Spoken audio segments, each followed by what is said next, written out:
Mga traidor! Anong gagawin natin, Roberto? Anong gagawin natin? Ang dami nilang lalaban sa atin. Ilalaglag tayo ng mga yan. Roberto! Ano ba kinakatakot mo? Tayo ang nakaupo. Hawak natin ang kapulisan. Tayo ay may kapangyarihan. Mayor si Miguelito. Pwede natin gawin kahit anong gusto natin gawin. Roberto, dapat sa mga yan magdusa dahil sa pagbabalimbing nila. Roberto, pagbayarin mo sila sa pagtatraidor nila sa atin. Paano kung seryoso sila?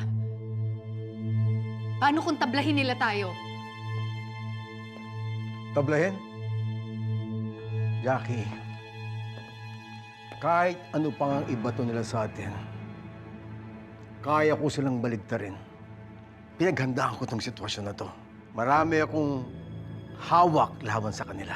At tandaan mo to, pagsisihan nila tong araw na to, na kumampis nila sa kabila.